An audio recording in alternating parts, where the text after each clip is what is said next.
Assalamualaikum warahmatullahi wabarakatuh. We are from group 5 and we will present about standard-based assessment. Before that, we will introduce ourselves. My name is Yonandita and my friend is Deka Alima Pradini. So, we will talk about ELD standard, ELD assessment, cases and scans, and teacher standard. And the 5 is the consequences of standard-based and standardized testing. And the last is ethical issues, critical language testing. So the first explanation is about definition. Standard-based assessment is an evaluation process that uses established competency descriptors to objectively and systematically measure students' abilities, such as refers to national or international standards, measures achievement of learning goals, and enhance consistency and accountability. So, this approach emphasizes objectivity, clarity, and accountability.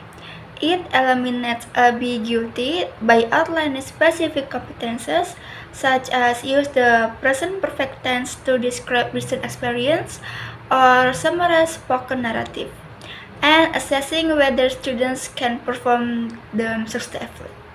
Unlike general testing, standard-based assessment is criterion references, meaning students are evaluated against a fixed set of expectations, not in comparison to other students.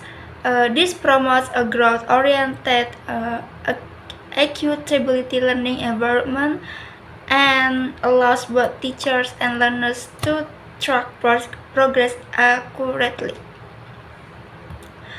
So the next is objective and main function objective. The primary objective of standard-based assessment are to evaluate individual student progress in clearly defined language areas and to ensure the assessment practices align closely with curriculum goals and instructional content. It fosters coherence between what is taught and what is assessed. And the function of standard-based assessment is to provide formative and summative feedback. It's like the formative feedback is to help learners recognize their strengths and areas for improvement during the learning process. So this feedback is constructive and ongoing, supportive, continuous development. And for the summative feedback is to evaluate learning at the end of an instructional cycle, such as the end of unit, semester, or academic year, and is often used for grading or certification. The next is improve the quality of instruction. So the teachers can use assessment data to adapt lesson content, materials, and strategies to meet student needs. And the last is identify students' learning needs. So it's enabling more target support and interventions.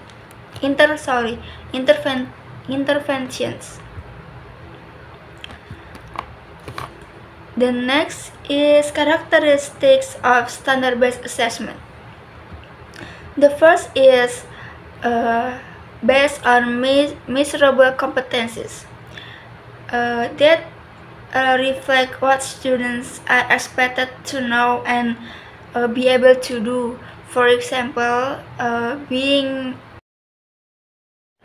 a well-structured argumentative essay, or maybe engage in a structured oral debate. So it's something like that. So the second is it use performance descriptors or can-do assessment. This assessment describes observable students' behaviors at varying levels of proficiency, such as can follow multi-step oral instructions in a classroom setting.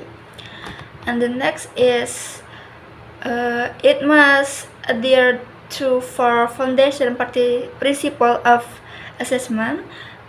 It's like the first is validity, that is the assessment must measure what it claims to measure, and the second is reliability, is results should be consistent over time and with different raters. And the third is authenticity. These tasks should reflect real-world language use, such as completing a job application or participating in the group discussion. And the fourth is practicality.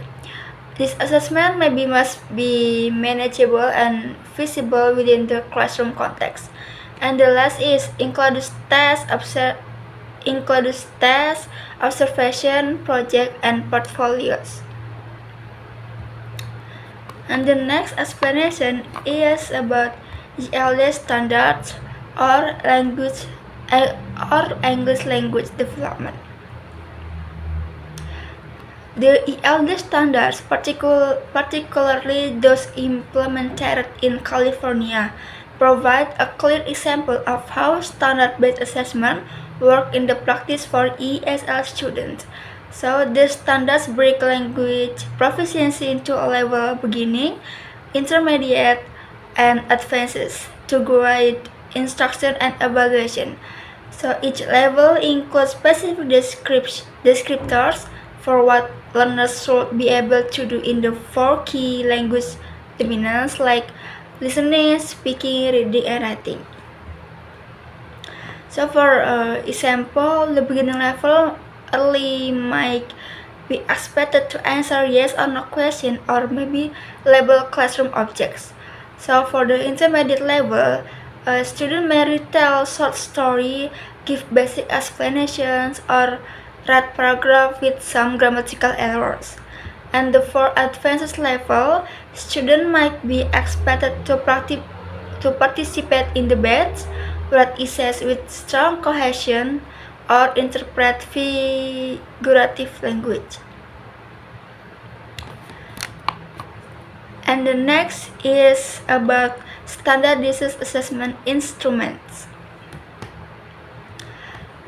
A standard-based assessment is often supported by the use of standardized instruments to ensure consistency and comparability across learners and instructions. Two common tools that include CELDT and LALAR. The first is California English Language Development Test. This is a formal assessment used to determine ESL students' proficiency levels based on the ELD standards. It is administered systematically across schools and evaluates students' ability in speaking, learning, reading, and writing. It helps place students in appropriate language support programs and monitor their program over time. And the second is language assessment for language acquisition and reading. This is an authentic assessment tool that focuses on real-world language use and holistic language development. It emphasizes portfolios, student projects, relative journals, and teacher observations. The goal is not just to test isolated language skills, but to understand how learners apply language in meaningful contexts. The next is about cases and scans.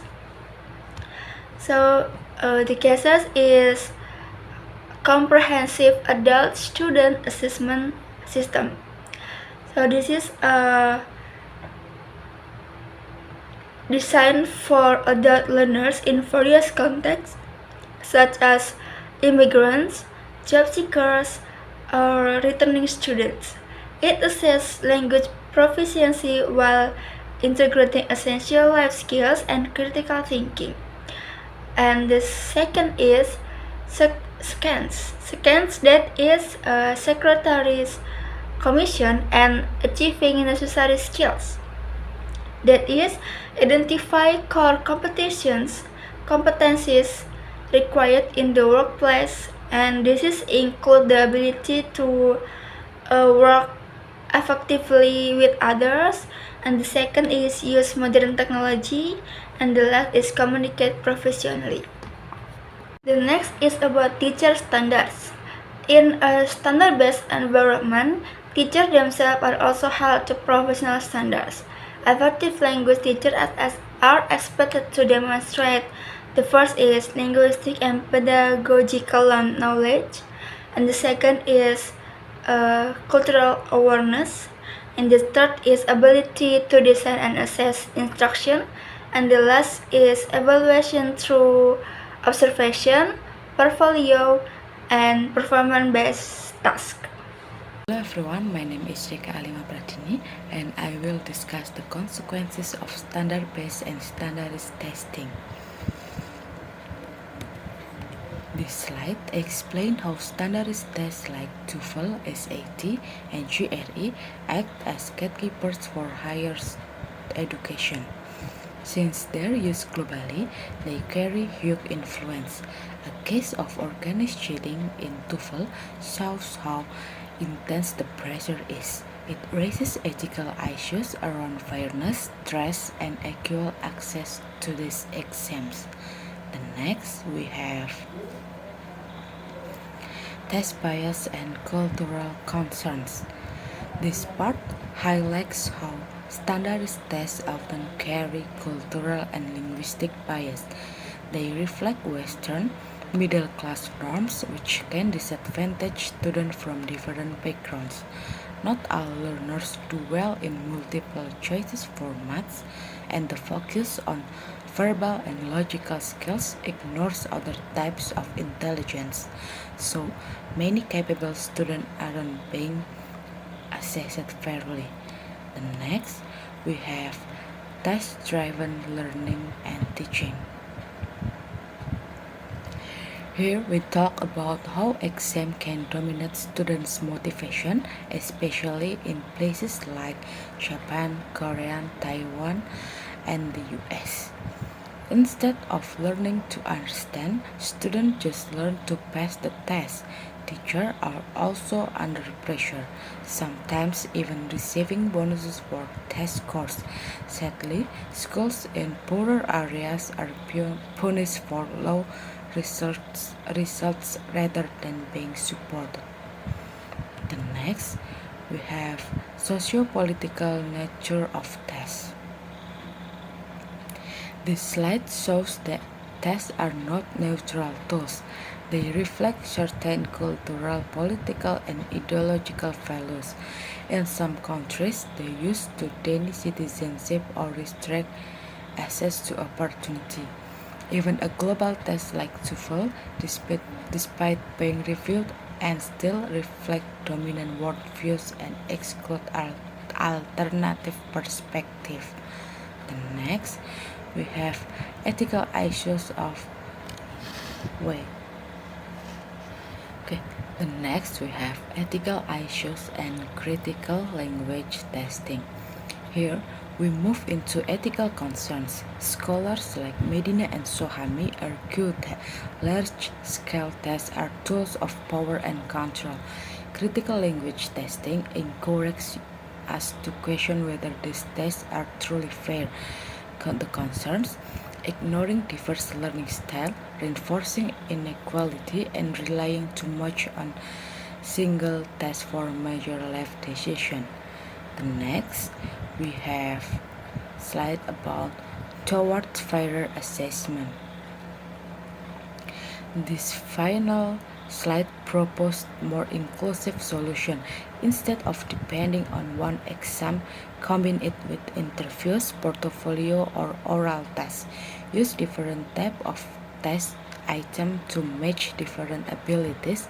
Focus more on ongoing formative assessment. The goal is to offer fair chances to students who are often left behind in traditional testing system. So that's all from us. Thank you for watching this presentation. Wassalamualaikum warahmatullahi wabarakatuh.